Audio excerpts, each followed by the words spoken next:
मान्यवर, मैं इस बिल की जरूरत क्या है उस पर आने से पहले थोड़ा बैकग्राउंड बताना चाहता हूं। मान्यवर, नरेंद्र मोदी सरकार 2004 में भाजपा के नेतृत्व में एनडीए की सरकार बनी और ये 10 साल का कालखंड इस देश के गरीबों के लिए जब भी देश का इतिहास लिखा जाएगा स्वर्णिम अक्षर से लिखा जाएगा। एक 10 साल के समय के अंदर ही इस देश के गरीब को घर देने का काम हुआ,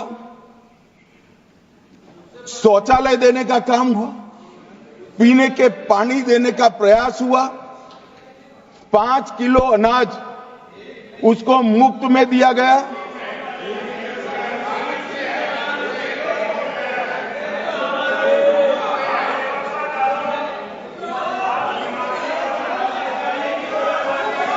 मान्यवर, इनको सुनना है तो मैं जवाब देने के लिए तैयार हूं, तो दीजिए। मान्यवर, इनको घर में गैस देने का काम हुआ, 5 लाख तक का आयु दवाइयों का पूरा खर्च माफ कर दिया गया और मान्यवर उनके घर में बिजली भी पहुंचाई। अब आप लोग कह रहे 10 ही साल में हुआ।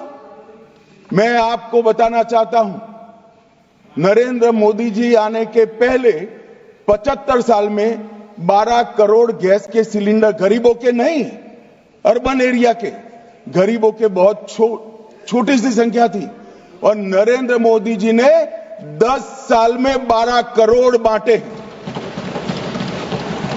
शौचालय की संख्या भी आपके 75 साल से कई गुना ज्यादा है। घर बनाने की संख्या भी आपके 75 साल से कई गुना ज्यादा है और मान्यवर उसकी दवाई का कोई व्यवस्था नहीं था। आज देश के हर गरीब को दिल्ली में भी कमल खिल गया, दिल्ली बाकी था वहां पर भी आयुष्मान भारत आ गया। मान्यवर, आज देश के हर गरीब को 5 लाख तक का खर्चे का चिंता नहीं करना। सिर्फ बंगाल बचा है दादा, ये चुनाव के बाद वहां पर भी कमल खिलेगा और वहां पर भी आयुष्मान भारत आ जाएगा।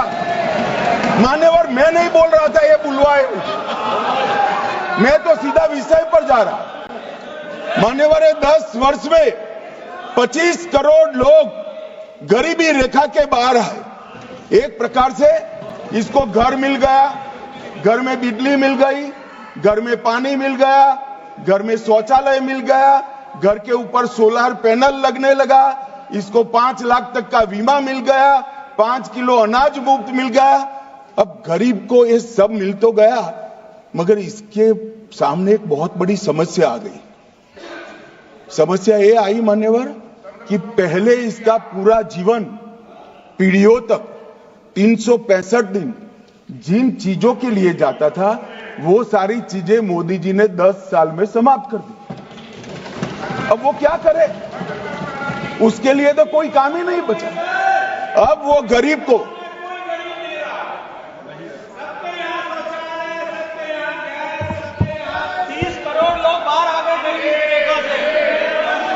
मान्यवर, इनकी बात सही है। ये भौतिक संपदा की जो बात कर रहे हैं, देश में ढेर सारे लोगों को मिला है, मगर विचारों का दारिद्र्य आज भी खलास नहीं हुआ है। अभी मेरे सामने बैठा है, वैचारिक रूप का दारिद्र्य का नरेंद्र भाई के पास ही इलाज नहीं है। मान्यवर, ये विचारों की जो गरीबी है इसको तो हम कैसे मिटा सकते हैं? वो तो पार्टी की हायरार्की में ऊपर से नीचे आती है, अब ऊपर ही नहीं है। हमारे गुजरात में कहावत है कि कुएं में भी नहीं है तो खेत में कहां से आएगा। मान्यवर, ये वैचारिक दारिद्र्य का मेरे पास कोई इलाज नहीं है। मान्यवर, एक गरीब के सामने एक समस्या आ गई कि अब क्या करना।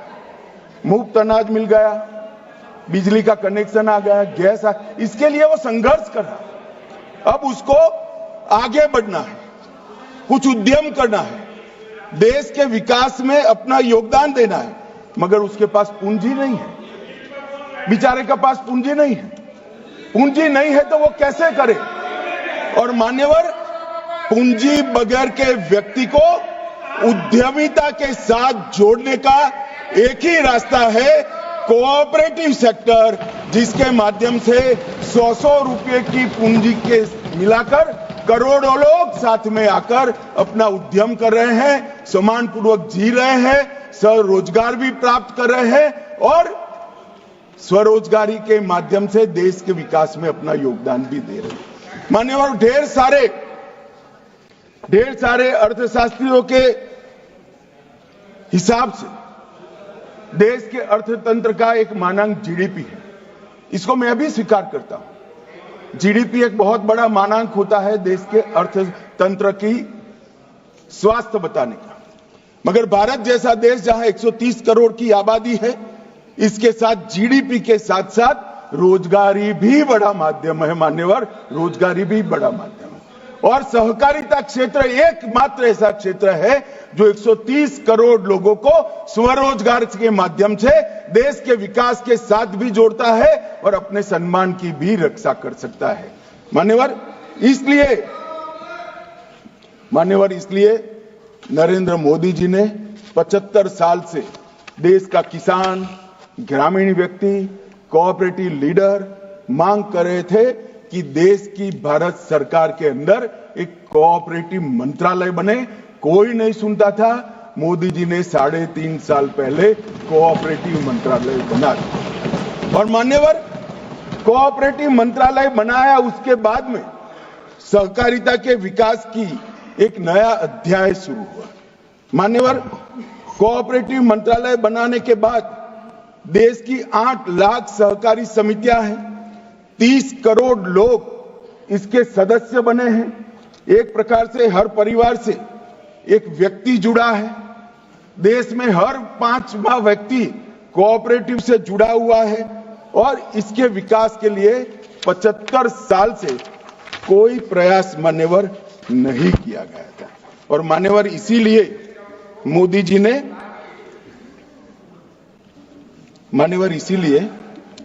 जी ने कोऑपरेटिव मंत्रालय की स्थापना की और इसके बाद क्या हुआ? मान्यवर, 3.5 साल के अंदर कोऑपरेटिव मंत्रालय ने ढेर सारा काम किया है। 75 साल से देश के सहकारिता आंदोलन चलते पूरे देश भर में एक प्रकार से सिमेट्रिक आंदोलन नहीं रहा, विसंगतियां हुई।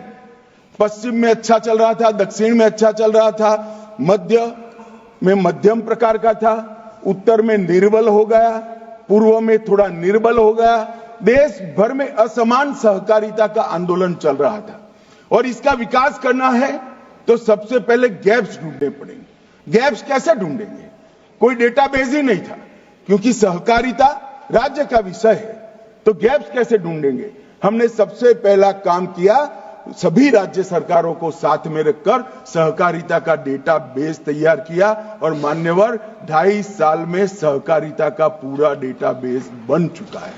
मान्यवर, आज हमारे डेटाबेस की साइट पर कोई चला जाए और बिहार के नक्शे पर उंगली रखे तो बिहार में टोटल कितनी कोऑपरेटिव है, डेयरी कोऑपरेटिव कितना है, पैक्स कितना है, मार्केटिंग की कितनी है, मत्स्य कितनी, हाउसिंग की, ये सारी चीजें मिलेगी। फिर बिहार के दरभंगा जिले में जाएगा, वहां उंगली रखेगा तो वहां का मिल जाएगा। फिर एक गांव का जाएगा तो गांव का भी मिलेगा। तो चिन्हित होगा कि गैप कहां है और फिर तय हुआ कि 2 लाख नए प्राथमिक कोऑपरेटिव सोसाइटी पैक्स बनाए जाएंगे। इसके बाद देश में एक भी पंचायत ऐसी नहीं होगी जहां पैक्स नहीं हो। और इस बात का भी अध्ययन किया गया कि पैक्स पहले भी बने थे, बंद क्यों हो गए? तो पैक्स इसलिए बंद हुए मान्यवर कि इनकी आर्थिक सुधारों के साथ साथ इनकी गतिविधियों पर कई प्रकार की कटौती आ गई। पहले पैक्स डिपॉजिट लेते थे, अब डिपॉजिट लेने में मनाही आ गई। पैक्स अपना ऋण खुद लेते थे, खुद ऋण देते थे तो ब्याज का दर वो तय करते थे। अब रिजर्व बैंक नाबार्ड ने ब्याज का दर तय कर दिया। अब उनके पास जो पूंजी आती है इसके 1.5% में ही किसान को देना पड़ता है, तो पैक्स कभी मुनाफा नहीं कर सकता। इसलिए हमने पैक्स के साथ इसके बायलॉज बदलने का निर्णय किया और मैं देश भर की सभी दल की सरकारों का इस सदन में से फ्लोर पर खड़ा रहकर बहुत बहुत धन्यवाद करना चाहता हूं, क्योंकि पैक्स के बाइलॉज भारत सरकार नहीं बदल सकती, पैक्स के बाइलॉज राज्य सरकारें ही बदल सकती है। मैंने सभी राज्यों के मुख्यमंत्रियों से बात किया, मॉडल पैक्स के बाइलॉज भेजे, और मुझे आनंद है कि कश्मीर से कन्याकुमारी और नॉर्थ ईस्ट से लेकर द्वारका तक पूरे देश ने बाइलॉज एक्सेप्ट किए और सभी बाइलॉज बदल। माननीय बाइलॉज बदलकर हमने क्या किया, 25 से ज्यादा आर्थिक कार्यकलाप पैक्स के साथ जुड़े, इसके अंदर चुनाव की पद्धति जुड़ी और इसके अंदर एक कॉमन अकाउंटिंग सॉफ्टवेयर डाला जो देश की सभी भाषाओं में बना हुआ है। मान्यवर, हमने पैक्स लघु मध्यम और दीर्घ अवधि के कृषि ऋण देता है, उन्नत अब बीजों का भी वितरण कर पाएगा, फल सब्जियों का उत्पादन कर पाएगा, मधुमक्खी पालन कर पाएगा, पैक्स मत्स्य सोसाइटी भी होगी, पैक्स डेयरी भी होगा, पैक्स रेशम उत्पादन के साथ भी जुड़ेगा, पैक्स कॉमन सर्विस सेंटर भी होगा। और मान्यवर, मुझे बताते हुए आनंद है कि आज लगभग इस देश के अंदर मान्यवर 43,000 पैक्स 43,000 पैक्स सीएससी बन चुके हैं, जिसमें केंद्र सरकार और राज्य सरकार की 300 से ज्यादा योजनाएं वहां टिप पर मिल जाती है। जन्म मृत्यु का रजिस्ट्रेशन कराना है पैक्स से करा लेते हैं, एयर टिकट बुक कराना है पैक्स के करा लेते हैं, रेलवे का टिकट बुक कराना है वहीं से हो जाता है, और कई प्रकार के सत्यापन भी आज पैक्स कर सकता है। ऐसे 43,000 पैक्स बने हैं। इसके साथ साथ प्रधानमंत्री किसान समृद्धि केंद्र हमने पैक्स बनाए, 36,000 पैक्स पीएमकेएसके के रूप में आज काम कर रहे हैं।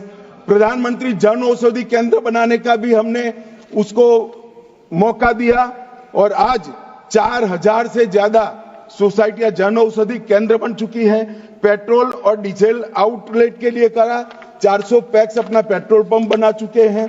एलपीजी डिस्ट्रीब्यूशन के लिए कहा, कई सारे पैक्सों ने आवेदन कर दिए हैं। और मान्यवर, अब तक भंडारण का काम करीब स्टोरेज का काम, अनाज के स्टोरेज का काम प्राइवेट हाथों में चला गया था। हमने विश्व की सबसे बड़ी भंडारण योजना नरेंद्र मोदी जी ने और 576 पैक्स अब तक गोडाउन बनाने का काम चालू कर चुके हैं।